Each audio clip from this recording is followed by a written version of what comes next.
Good morning, everyone. My name is Patrick Kelly with Appledore Research Group. Thank you for attending this session this morning. We're going to spend the next hour and a half or so with a number of speakers. The focus of the topic will be around automation and the cloud-native hybrid network. And there's a few slides that I want to show to you before we bring on our first speaker. I think it's worth framing up where we are in the market today. One of the things as an advisory and market research firm that we look at is try and look at the maturity cycle of where operators are today in their environment and the end state or goal that they have in automating and taking advantage of the enormous advantages that virtualization and cloud-based technologies bring into both the telecom operators' environment, but more importantly, their end customers, the enterprise customers. And one of the biggest challenges that we see as a market research firm is fundamentally shifting workflow processes, but more importantly, the systems to support these evolutions in how operators can actually achieve some of the things that you've heard earlier today, but even throughout the year around introducing and launching services much more rapidly into the market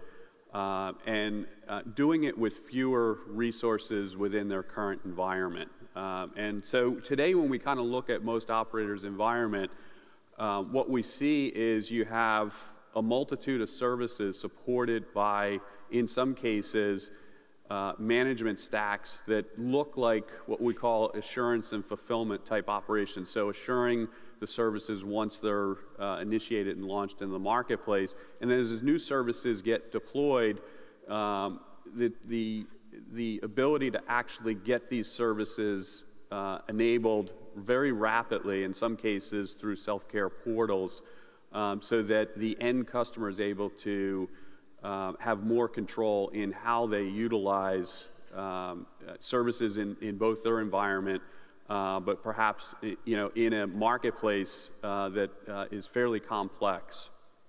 So today we have, let me just advance the slides. Today we have effectively multiple software stacks in the operator's environment.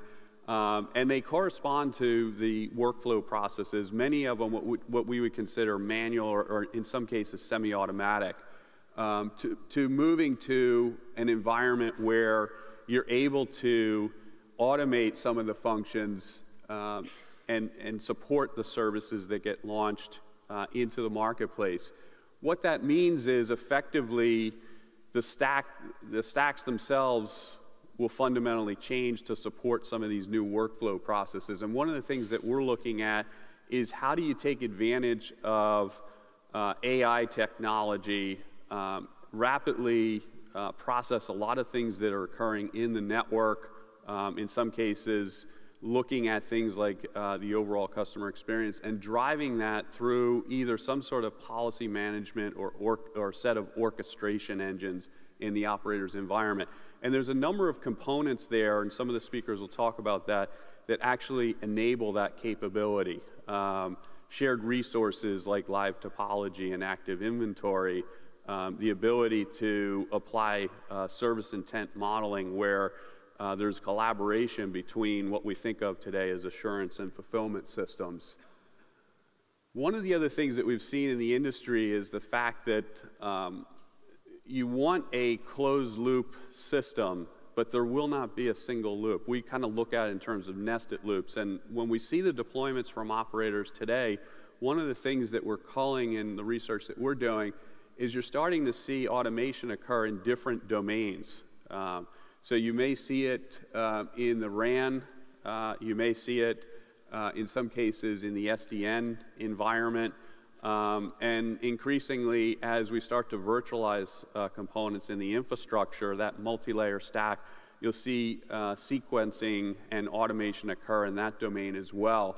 And you may have in some cases, particularly in a B2B type environment, an outside ecosystem where you want to segment what's going on in that environment. So again, that can be considered another control loop, if you will.